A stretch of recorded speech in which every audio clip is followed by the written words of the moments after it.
Some say that love is the most powerful emotion we have, but where do they leave fear? That feeling that freezes your body and at the same time makes you react. That force that in the most extreme situations keeps us alive. Fear, although some find it hard to accept, is one of the best virtues that we living beings have. But we humans take it to another level. We live it artificially in books, video games, and even in stories around a campfire. But there is nothing better than being afraid in front of a big screen. Hey guys, welcome back to the Replay Media. And as the intro says, today we're going to experience fear together. Without further ado, let's take a look at the top 10 horror movies of all time based on their popularity and contribution to the genre. Let's get started.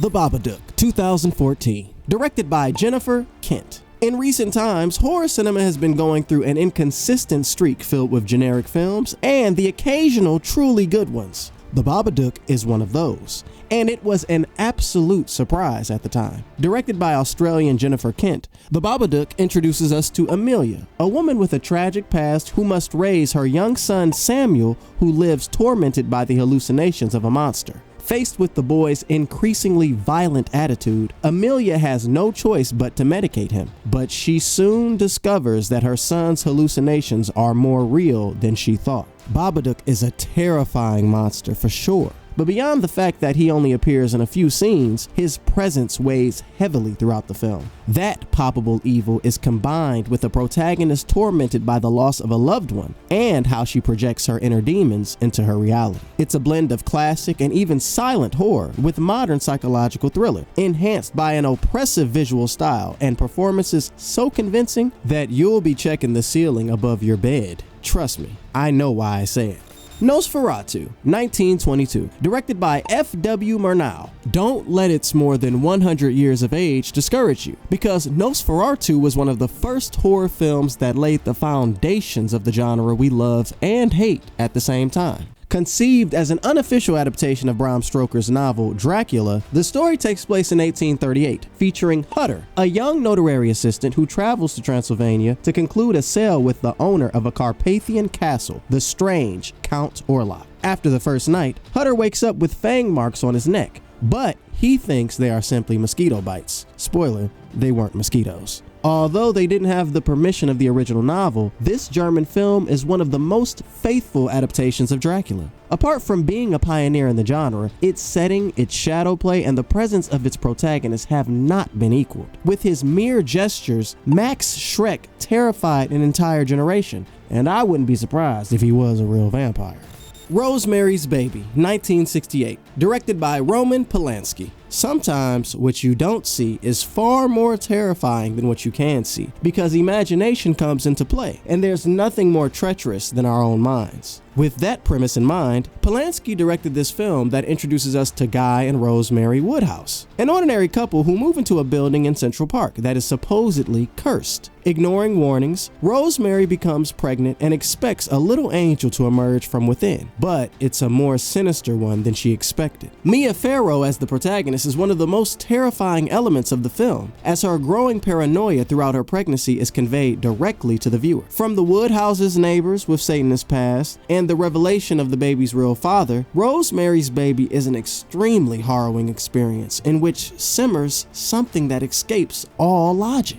The Conjuring, 2013, directed by James Wan. Despite that the last films of the Conjuring universe have been disappointing, the first film that started it all is impossible to forget. It came at a time when the horror cinema was going through a creative crisis and completely refreshed the genre. The Conjuring tells the chilling story of how Ed and Lorraine Warren, renowned investigators of paranormal phenomena, were summoned by a family terrorized by a dark presence in an isolated farmhouse. Forced to confront a powerful demonic entity, the Warrens found themselves trapped in the most terrifying case of their lives. As a director, Wan stepped away from the conveniences of contemporary horror to articulate a solid work with real characters and an unsettling world view. Wherever the characters go, evil manages to find them and sneak through the physical and psychological cracks in their relationships to attack them. Scenes like the introduction of Annabelle and the exorcism are rooted in the general collective thanks to an excellent cast and a director who dared to do something different.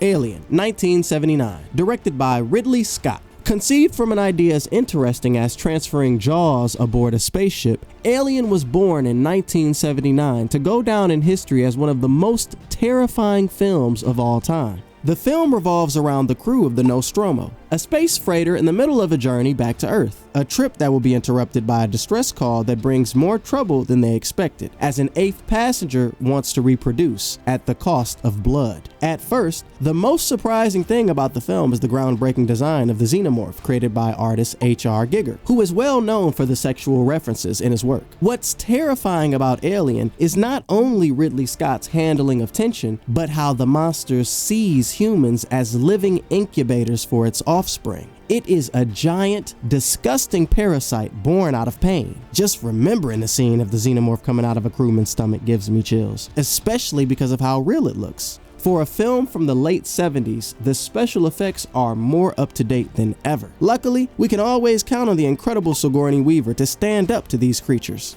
Noroi, The Curse, 2005, directed by Koji Shiraishi. So far, the list is dominated by Occidental movies, but we must not forget that in Asia, they also know something about horror, especially the Japanese. Noroi the Curse is possibly their most popular horror film to date, and even many people have failed to watch it completely. Masafumi Kobayashi is a guy who had been investigating paranormal cases for years, has written several books on the subject, and is well respected in Japan. He started using the method of capturing everything with digital cameras, and thus getting better information about supernatural occurrences. Everything was going well until he filmed a documentary called The Curse. Since then, Kobayashi disappeared without a trace. What makes The Curse different is that it's found footage that is not presented as it was found, as in the case of the Blair Witch Project, but was supposedly put together by a professional journalist, which gives it a more cinematic and macabre look at the same time. All of that is meant to play with your mind, to convince you to believe in ghosts,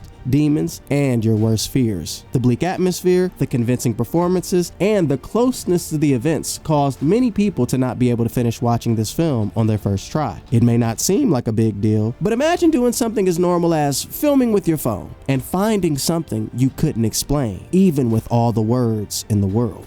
Halloween, 1978, directed by John Carpenter. Back in the 70s and 80s, John Carpenter was the true king of horror, with great gems like Christine and The Thing. But without a doubt, his most emblematic work is Halloween, a film that revolutionized the slasher genre without losing its horror roots. The story revolves around little Michael Myers, a boy who brutally murders his sister on the Halloween night of 1963, for which he is committed to a psychiatric hospital. Years later, Myers escapes from the hospital and returns to his hometown, Haddonfield, to finish what he started. The magic around Halloween is very unique, so a movie that uses it as an excuse for a killer to murder whoever he encounters is terrifying enough. The thing is, Michael Myers is not your typical slasher. He is the ultimate slasher. He is evil incarnate, an unstoppable force that just wants to kill until the end of time. There is no point in empathizing with him, as everything is built to fear him. With his jumpsuit and iconic mask, Myers remains more than relevant in cinema 40 years after his first appearance, although his rival par excellence, Jamie Lee Curtis, is not far behind either. The Witch, 2015, directed by Robert Eggers. With elegance, sobriety, and surprising directing skills for a debutante, Robert Eggers gave us one of the best horror films of the decade. Set in colonial New England, the film focuses on a family of Christian settlers who are forced to build a new home on the outskirts of an inhospitable forest after being banished from their village. As a result of various events, they discover that something evil lurks in the forest, unaware that their hearts are already rotten. With a slow pace and a suffocating atmosphere, Eggers builds a story of folkloric essence in which horror, as well as evil, roams the woods of New England, stalking and tormenting a family to the point that they no longer know if there really is a witch or if paranoia has consumed them completely. As the film progresses towards an insane ending, a sinister voice asks you, "Wouldst thou like to live deliciously?" Considering the horrors that unfold up to that point, it's a tempting proposal.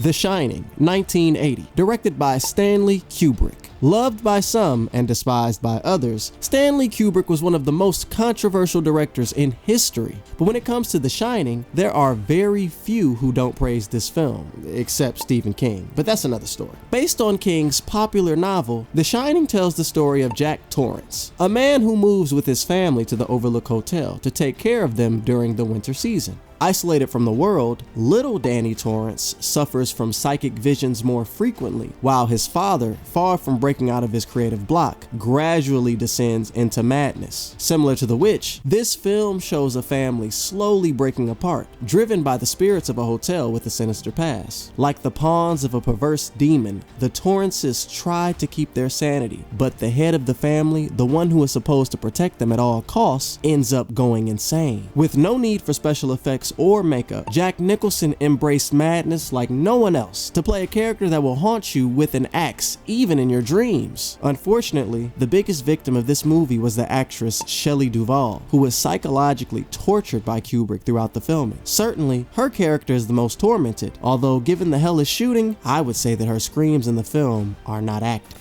The Exorcist, 1973, directed by William Friedkin. Many decades and many horror films may pass, but the holy grail was, is, and will be The Exorcist by William Friedkin, a film that needs no introduction, although if you live under a rock, listen carefully. Reagan, a 12-year-old girl, is the victim of paranormal phenomena such as levitation or the manifestation of a superhuman force. Her mother, terrified after subjecting her to multiple medical tests that offer no results, goes to a priest with a background in psychiatry who concludes that the only thing that could save the girl is an exorcism. The premise sounds like any horror movie today, although The Exorcist started that trend, and so far, no one has managed to replicate its atmosphere. The film explores unhinged religious concepts with the clinical precision of an agnostic scientist, thanks to an impeccable direction, a creepy sound design, incredible practical effects for the time, and of course, a young Linda Blair immersed in her role as the possessed girl. The Exorcist stands as the best horror movie of all time that you must see at least once, because every cinephile must defy the devil.